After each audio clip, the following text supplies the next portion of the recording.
Hi, everyone. Welcome wherever you are calling in from today. My name is Lori Peak, and I am the principal investigator for the National Science Foundation supported CONVERGE facility, which is headquartered at the Natural Hazard Center at the University of Colorado Boulder. CONVERGE is dedicated to connecting researchers across disciplines to advance ethical, interdisciplinary, convergence-oriented research. On behalf of our entire team, it is our pleasure to welcome you to the CONVERGE webinar series. Today, during this brief 30-minute demonstration webinar, we are going to share the latest CONVERGE training module, which focuses on collecting and sharing perishable data. Developed with supplemental support from the Centers for Disease Control and Prevention to the National Science Foundation, this module provides an overview of what perishable data is, how researchers from different disciplines can ethically collect it, and why such data is vital for advancing hazards and disaster research. Drawing on empirical research, the module describes timelines and methods for collecting perishable data and provides examples of tools and funding mechanisms that facilitate perishable data collection and dissemination. We are so thrilled that you have joined us today and look forward to engaging in these conversations with you. A few logistical items before proceeding any further. This webinar is being recorded. The captioned recording and slides will be posted on the CONVERGE website at converge.colorado.edu. Should you have any questions or comments during the webinar, please use the Q&A box or the chat box. If we are unable to respond during this brief webinar, we will post written responses on the CONVERGE webinar webpage for this session.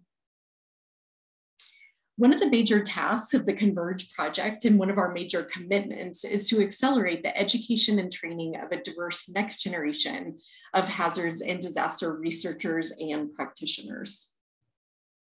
At CONVERGE, we recognize that disaster research is often highly event-driven. In order for the field to progress, it is crucial that those new to this area of study have access to already existing research and an understanding of various methodological approaches and potential ethical challenges. To help, our CONVERGE research team has created a series of free online training modules that are specifically designed for students, emerging researchers, and practitioners, and others who are new to the field who hope to quickly background themselves on key information. Over the last 2 years, we have released 8 modules focused on a variety of topics, including social vulnerability and disasters, disaster mental health, cultural competence, IRB procedures for extreme events research, conducting emotionally challenging research, understanding and ending gender-based violence in fieldwork, broader ethical considerations for hazards and disaster researchers, and, as you will hear about today, our 8th and most recent module focuses on collecting and sharing perishable data. Over the coming years, we plan to continue to offer individual certificates for each of these, as well as subsequent modules that we develop, while also building toward a credentialing system for hazards and disaster researchers to help ensure a minimum competence in the field. I am also excited to share that thanks to an ongoing partnership with the International Association of Emergency Managers, or IAEM, we can now offer 1 contact hour of general management training for each completed CONVERGE training module through the IAEM certification program. Once you complete the module and successfully finish the 10-question quiz at the end, you will receive a certificate like the one you can see on your screen, a certificate of completion that includes the notation regarding the IAEM credit. So that's a little gold badge that's up in the upper left-hand corner.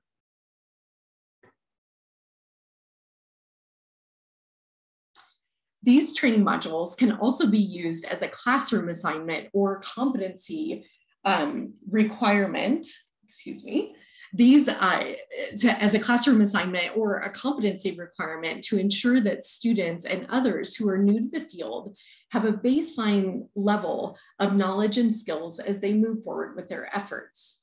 To further encourage classroom adoption, we have partnered with educators to create the CONVERGE training modules assignment bank. We have several model assignments posted on the CONVERGE training modules page for classes at both the undergraduate and graduate levels. To all of the educators out there, if you've used the training modules in your class, we would welcome your contribution to the assignment bank. And please contact us at converge@colorado.edu if you have an assignment to share. And as the fall semester now looms upon us, I hope that many of you who are starting to prep your classes for the fall, who are teaching, might consider visiting this assignment bank and using some of the great ideas that are already up there. The training module that you will hear about today, again, was made possible with supplemental support from the Centers for Disease Control and Prevention. And this module really was created in strong partnership with scientists at the CDC, which we really want to acknowledge, as well as the ongoing support of the National Science Foundation through the Division of Civil, Mechanical, and Manufacturing Innovation, the Program on Humans, Disasters, and the Built Environment.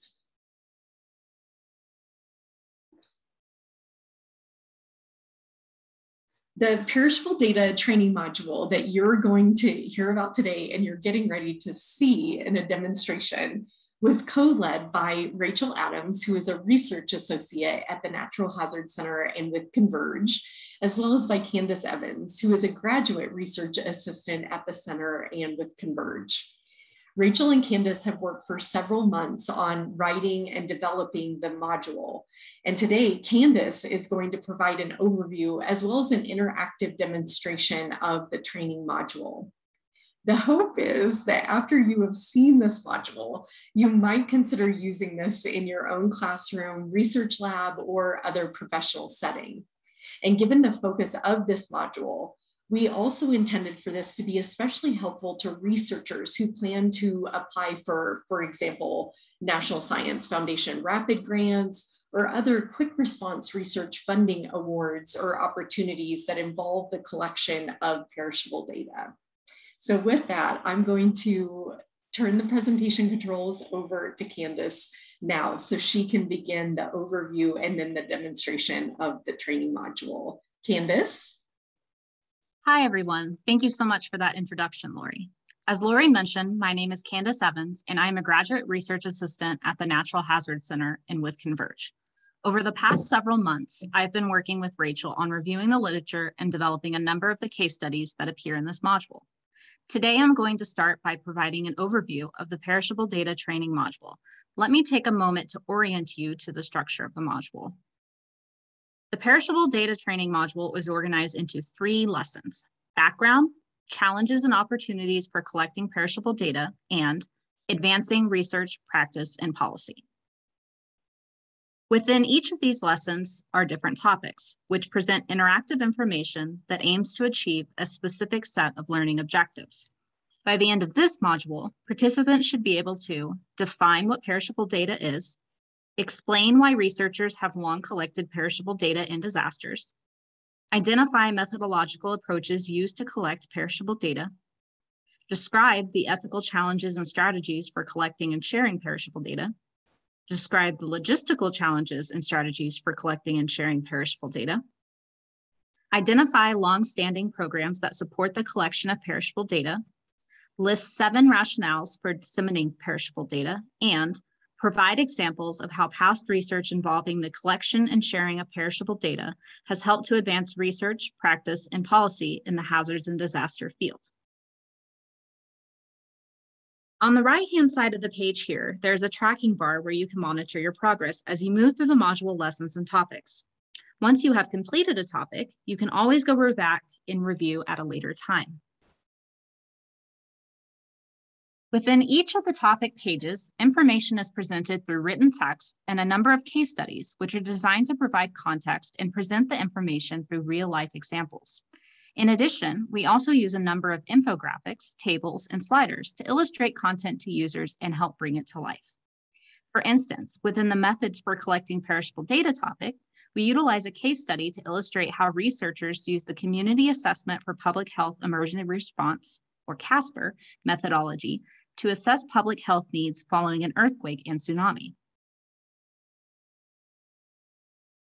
In addition to the module's written and interactive visual content, we have compiled a list of additional resources relevant to collecting and sharing perishable data. Within the Resources tab at the top right-hand corner of the screen, we provide links to tools and other relevant resources, including a list of annotated bibliographies that summarize the literature that informed this and the other modules in the series. Please note that you must be logged in to the module to access these resources. However, the annotated bibliography for this and other modules is also available on the CONVERGE website for free. This module, like the others in the series, takes approximately 30 to 60 minutes to complete. At the end of the module, you can take a 10-question quiz to assess what you have learned. If you're an instructor considering these for classroom use, please know that we have the quiz bank on a random generator. That means that if you assign this to your students, they will not all get the same questions.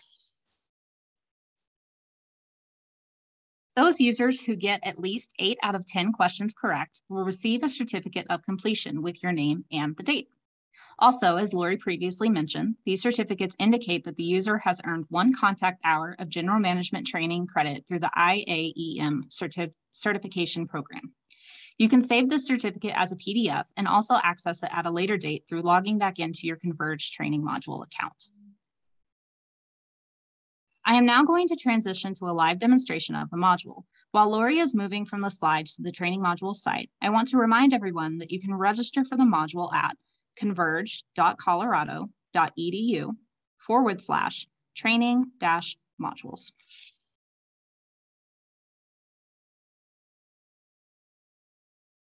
Okay, now that Lori is projecting the training module website, I am now going to walk you through a demonstration of one portion of the Collecting and Sharing Perishable Data training module. For the sake of time, I'm just going to show you the challenges and opportunities for collecting perishable data section. This section of the module provides an overview of some of the ethical and logistical challenges of collecting and sharing perishable data and potential strategies to overcome these challenges.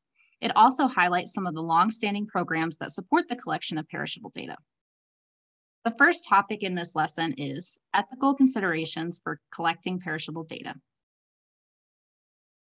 It is important for researchers to be aware of and minimize potential ethical challenges that may arise when collecting and sharing perishable data. Though not exhaustive, here we provide a list of examples of potential ethical challenges followed by potential strategies that researchers can use to address these challenges. As we note at the end of this topic, users are also encouraged to review our previous released broader ethical considerations training module for more detailed information on different ethical challenges and strategies that researchers can use to support ethically sound hazards and disasters research. For instance, one ethical consideration that is important to be aware of is the potential for psychological and/or emotional distress of study participants. Indeed, engaging with disaster survivors who have just experienced a traumatic event can heighten the risk of psychological and/or emotional discomfort from recounting their experiences. People who experience post-traumatic stress disorder, for instance, may cope by avoiding distressing memories and thoughts, and thus may be difficult to recruit or engage in research. Moreover, even among those who agree to participate in a study, the quality of the data may be impacted by negative alterations or cognitions, such as the inability to remember important aspects of a traumatic event. One strategy that researchers can use to minimize distress is incorporating study procedures and questionnaire designs that seek to minimize grief or anxiety. For instance, researchers should consider stopping an interview or skipping specific survey questions that may trigger distressing emotions, as well as ensure that participants are aware that they can opt out of the study at any time. Additionally, researchers should be prepared to offer mental health resources to participants before, during, and after data collection, especially in cases where the participant appears to be distressed. You'll also note that we provide a link to our disaster mental health training module here in case users would like to have more in-depth information on this topic.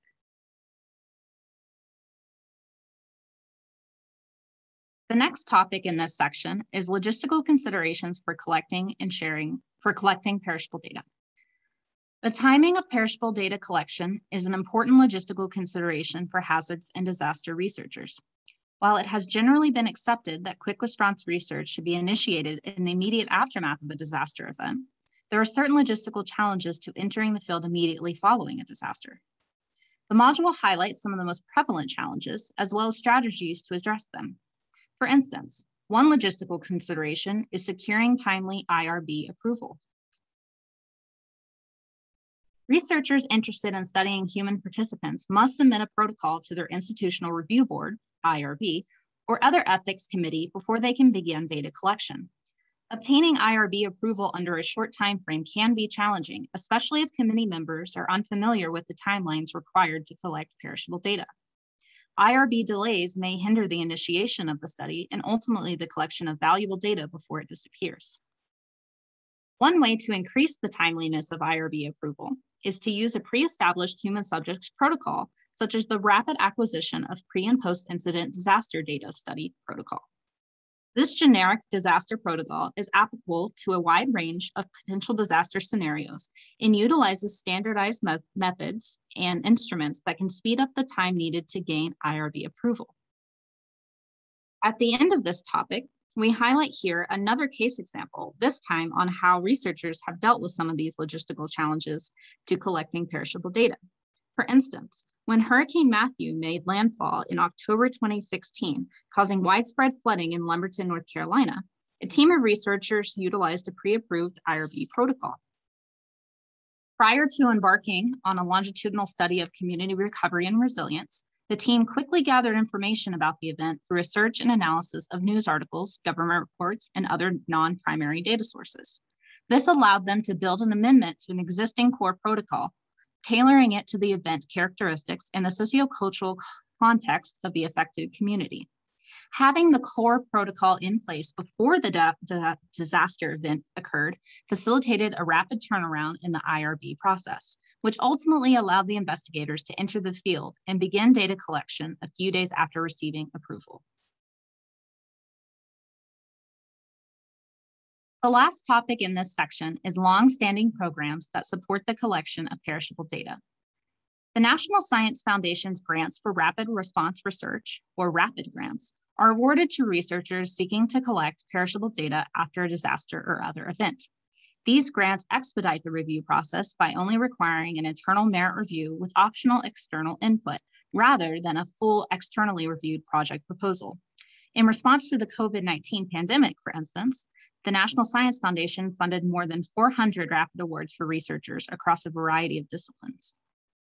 Another notable grant program is the NSF-supported EERI's Learning from Earthquakes program, which has funded earthquake reconnaissance missions since 1973. This program supports teams of multidisciplinary researchers to rapidly collect data following an earthquake to learn from its damaging effects. The funded research allows researchers to conduct a general damage survey of the affected area, document initial observations from the earthquake, and assess the need for follow-up research. Lastly, the Natural Hazard Center's Quick Response Research Award Program has provided funding and training for eligible researchers to collect perishable data in the aftermath of extreme events since 1985. The Quick Response Program is funded through NSF and regularly offers special calls to support research on major disasters. All grant recipients must publish brief abstracts and reports on the Natural Hazard Center website in order to share preliminary analyses of recent events to the center's multidisciplinary network of researchers, practitioners, and policymakers.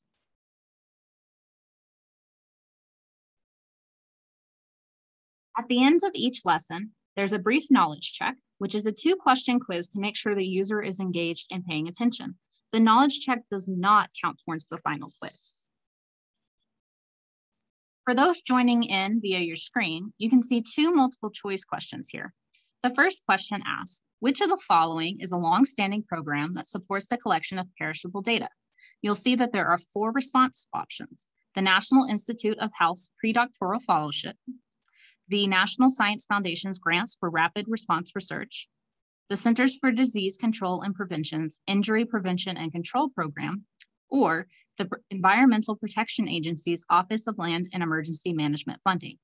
I'm going to press the second option, the National Science Foundation's Grant for Rapid Response Research. The second question asks, which of the following is not a challenge to accessing a disaster site or affected population to collect perishable data? The response options for this question are displaced survivors, preoccupied gatekeepers, expensive equipment, or site restrictions. I am going to press the first option, displaced survivors. To submit my responses, I press Finish Assessment. I now have the option to view questions and check whether or not I got the questions correct.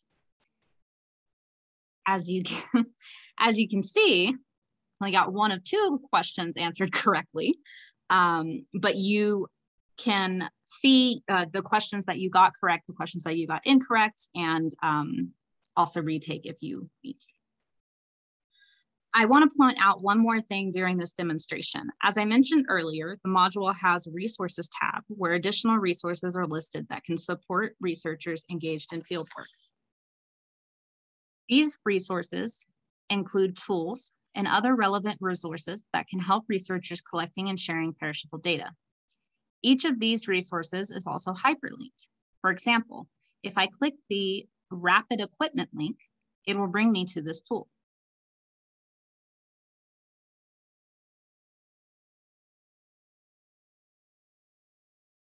That concludes our demonstration today. We are now going to return to the webinar slides.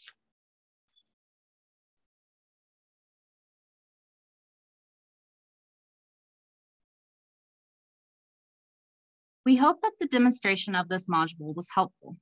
We also wanted to let you know that the next two CONVERGE training modules to be released will focus on the topics of reciprocity in field research and public health disaster research. We will be hosting brief demonstration webinar like this one for these and other future modules. A few reminders before I turn this back over to Lori to close out the session. To contact us about any questions or suggestions you may have, please email us at converge@colorado.edu. To register for and access the CONVERGE training modules, as well as this module recording, please visit the CONVERGE website at converge.colorado.edu. Lori, over to you.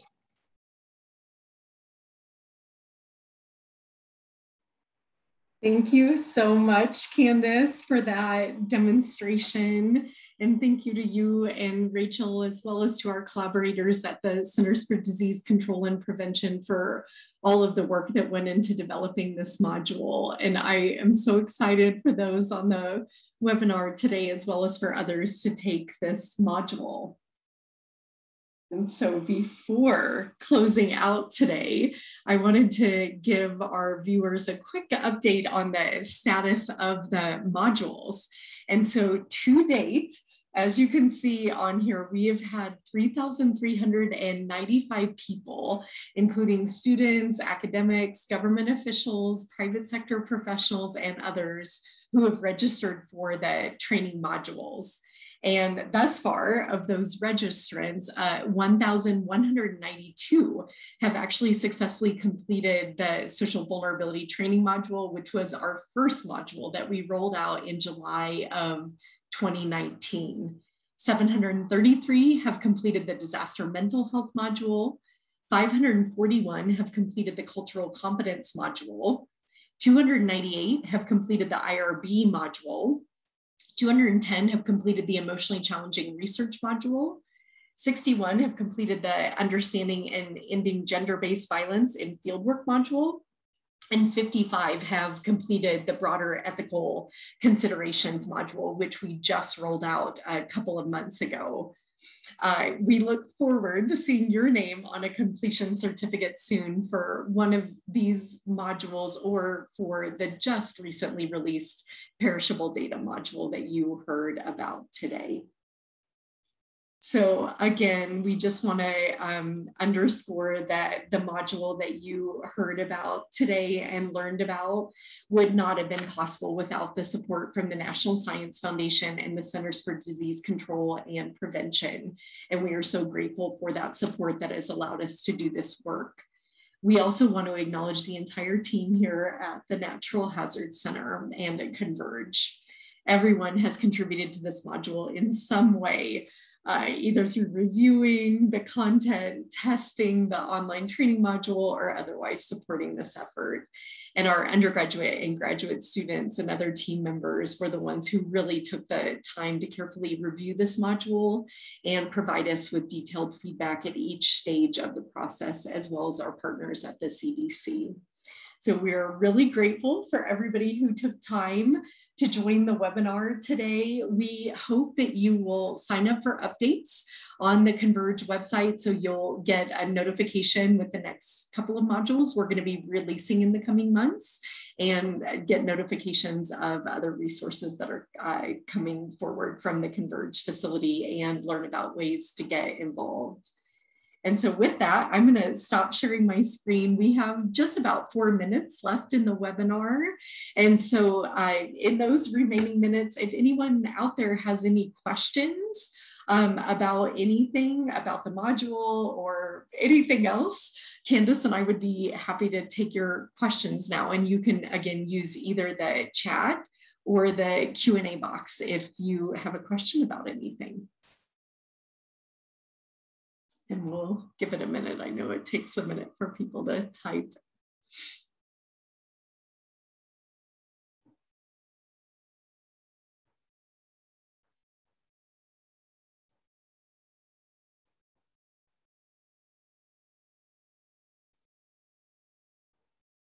Candace, I do see one question that's come through to us. Can you, because I know you are constantly downloading the data to see who's actually completing these training modules, so behind the numbers. So can you give the listeners a sense of, the question was, what % of students versus practitioners versus full-time academics, et cetera, complete these modules? So can you give the audience a sense of that? Yes, please? Absolutely. So overwhelmingly, the majority of the individuals who take these modules are students. We've found that as the years have gone on, it tends to be a little bit more of a almost even split between students and non-students. Also, the majority of the registrants are affiliated with an academic institution. Oftentimes this means being a professor or being a student, but then we also have a very large percentage of practitioners, particularly those that are associated with some level of government. Nice. Thank you, Candace, for answering that one. And then I see Stephen has asked another question, which is a really good question, wanting to know, how do you work out what issues to think about? You've discussed how to do it in terms of collecting perishable data, but how do you pre-prepare for the knowledge-making aspects of the task? And Stephen, that is an absolutely fantastic question. And Candace, with her demonstration of the webinar today, she just went through one of the lessons in the module, but your question is an absolutely fundamental one. And so the first lesson really gets at defining what is perishable data. Why have disaster researchers been collecting this for decades? What has been the impact and the outcome of perishable data collection? But then also looking at what are the types of questions, issues, and topics that have been explored and can be explored with this type of data. And so the first lesson in the module really gets at that, your question about the why. And then the final lesson in this particular module gets at the new frontiers in terms of where is the research community going in terms of collecting this form of data. And so your question is a great one. And I hope that after completing the module, that it will provide more insight in that. But that's also the perfect opportunity for Candace and I to just say to everybody, thank you again for being here. Thank you for your interest in the module. And if you have feedback or suggestions on the module, know you can always contact us at converge@colorado.edu. And these modules are online, they're dynamic. And so we're able to make adjustments and updates based on your feedback. So we look forward to hearing from you. And Stephen, you weren't skipping ahead in the textbook at all. It was a great question. We thank you for being here today, and thanks to everyone else. And with that, our time is now up. So we're going to stop the recording and wish you all a wonderful rest of your Friday, wherever you are in the world. And please remember to take care of yourself and others. Take care, everybody. Bye.